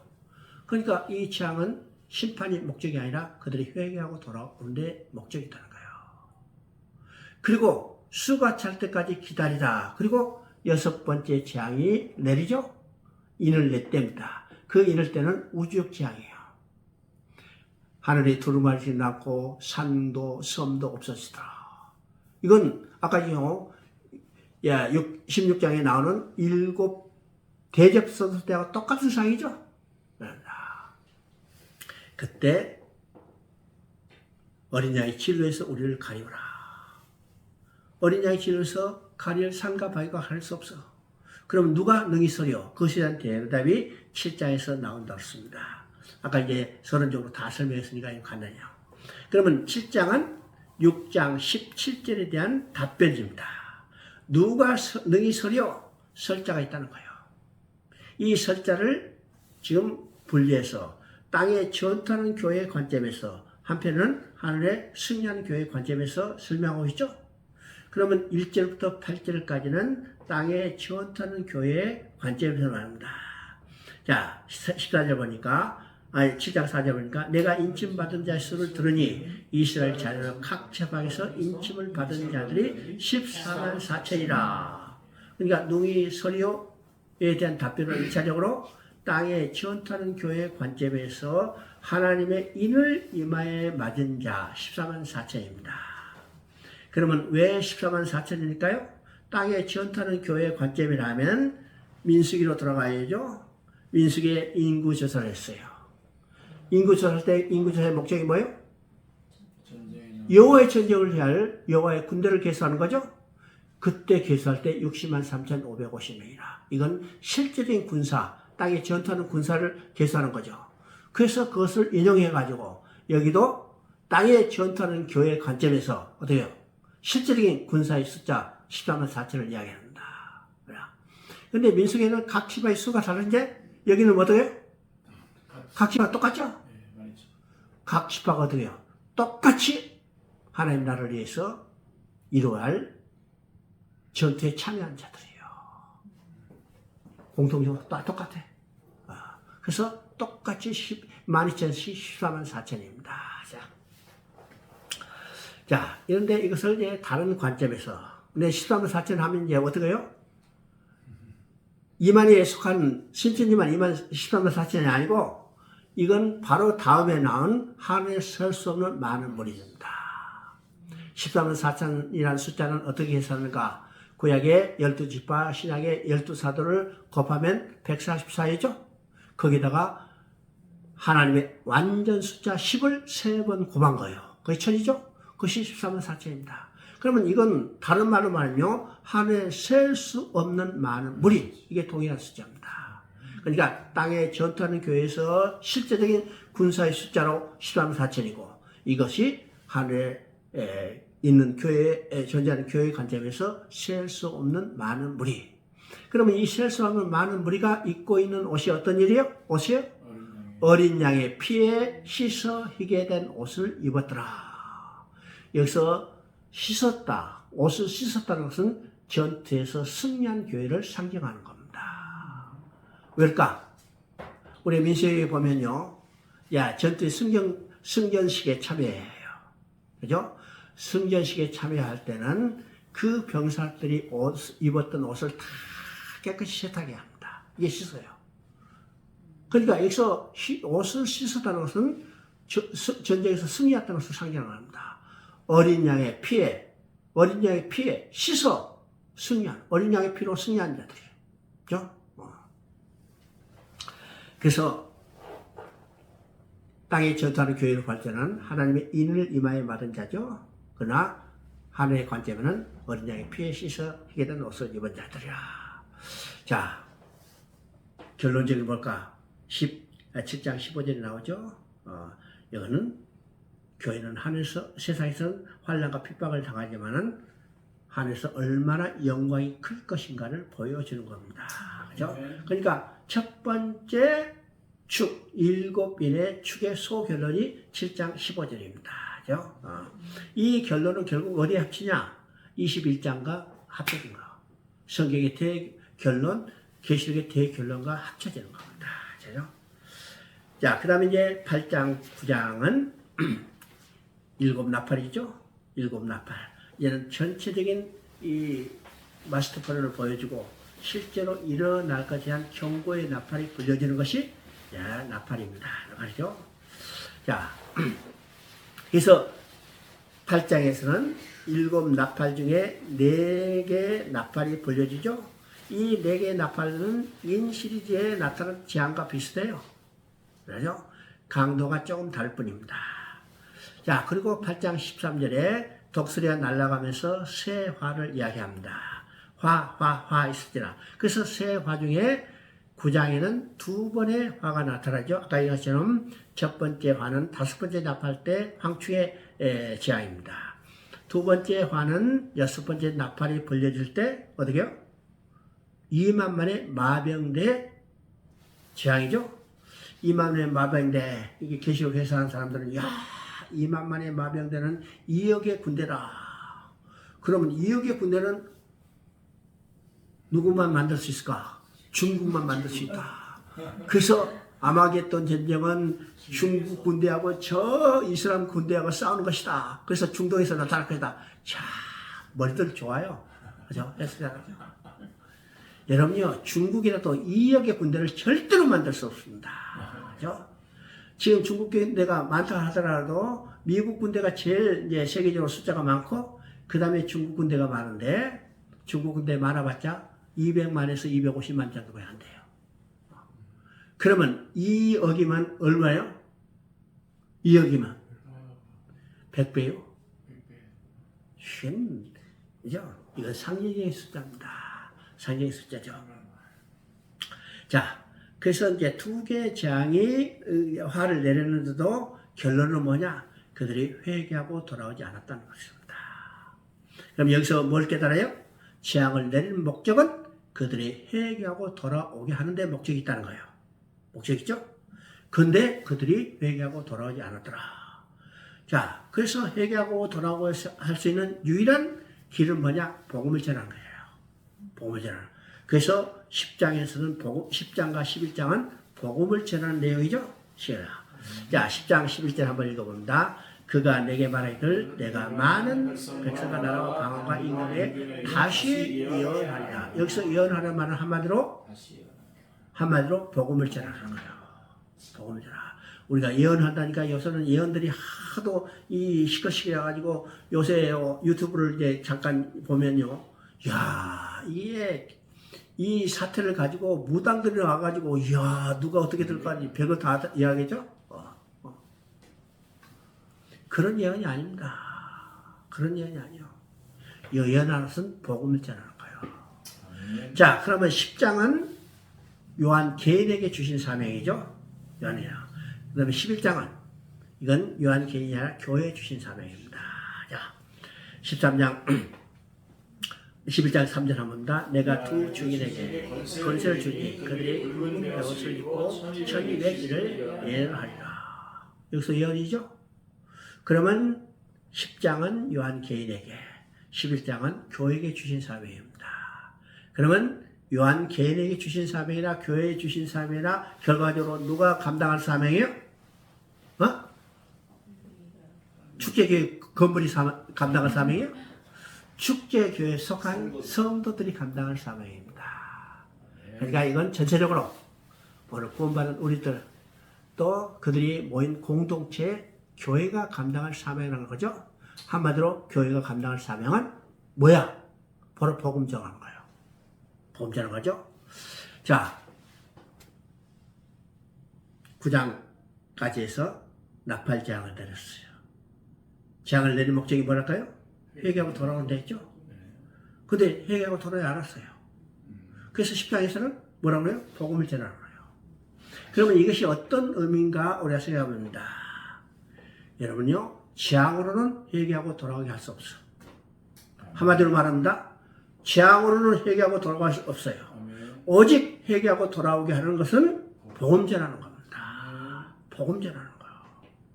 자, 이것에 대해서 우리가 이소구가 잘하는 거죠. 내가 자주 이 이야기를 하는데, 우리 이제 하늘에서 바람과 해가 내기를 있어요. 누가 더 세느냐, 그죠? 내가 쓰다, 제가 쓰다 하는데, 마치 보니까 밑에 어떤 사람이 코트를 입고 지나가요. 딱 보면서 야, 저 사람 코트를 벗기는 치기 세다. 그렇게 이제 결론을 내리고 시합이 시작됐어요. 그래서 바람이 내가 더 세니까 먼저 내가 옷을 벗기겠다. 그래가지고 바람을 이제 슬슬 불어올리죠. 자, 바람이 슬슬 부니까 처음에는 이 사람이 그냥 단추 풀고 가다가 단추를 잠가요. 더 세게 바람이 부니까 어떻게 해요? 이제는 벨트를 쥐어매. 더 세게 부니까 어떻게 해요? 완전히 그냥 홈쓸다. 아무리 세게 해도 옷을 벗기는 게 아니라 벗겨진 게 아니라 더 감싸지고 있어요. 그래서 바람이 포기했어요. 태양이 슬그머니 웃음을 띠면서 이제는 내 차례니까 내가 하지. 그래가지고 태양을 내려찍기 시작하죠. 자, 처음에는 살살 하니까 어떻게 해요? 단추를 풀어. 더 세게 하니까 옷을 벗어. 더 세게 하니까 팬티만 놓고 다 벗어버려요. 그렇죠? 이것은 굉장히 중요한 내용이 있습니다. 아무리 재앙을 내려도 회개하고 돌아오지 않아요. 여러분요, 재앙으로 회개하고 돌아왔으면 이미 다 예수 믿었죠? 안 믿었어요. 여러분요, 코로나 지나가가지고 기독교인이 많아졌어요? 적어졌어요? 어? 적어졌어요. 재앙으로 기대 안 해요. 복음을 전하는 거예요.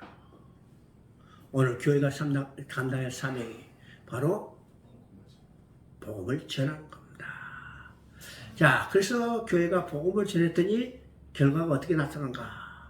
바로 거기에 보면 나오죠. 죽은 자가 7,000명이더라. 성 10분의 1이 무너졌더라.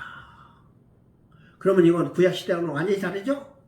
구약시대 남은 자가 7,000명이다. 그런데 지금 복음 증거의 결과 죽은 자가 7,000명. 완전히 숫자가 반대죠? 복음 증거의 결과 얼마나 그의 효력이 크다는 것을 보게 됩니다. 복음을 증거했더니 결과가 어떻게 나는가? 이게 11장 15절입니다. 11장 15절 한번 봅니다. 일곱째 천사가 나팔을 내 하늘이 큰 성을 나서 세상 나라가 우리 주와 그리스도의 나라가 되어 그가 세세토록 왕노릇하시라. 무엇을 통해서? 복음 증거를 통했습니다. 복음 증거를 통해서. 자, 우리가 이제 둘째 화를까지 이야기하고 셋째 화는 어디서 일어났느냐 하면 11장 14절에 셋째 화가 속히 이르리라고 했습니다. 근데 셋째 화가 11장 14절에 속히 이른다 했는데 실제로 셋째 화는 어디서 나타나느냐면 16장에서 나타나요. 일곱째 나팔을 불 때, 그죠? 자, 일곱 대접을 쏟는 것이 세 번째 화입니다. 그러면 11장 15절부터 15장 8절까지 이 긴 공백의 시간은 어떤 의미가 있을까요? 어떤 의미가 있을까? 복음 증거의 시간입니다. 그들이 회개하고 돌아올 하나의 공연의 시간을 주신 겁니다. 그죠? 왜요?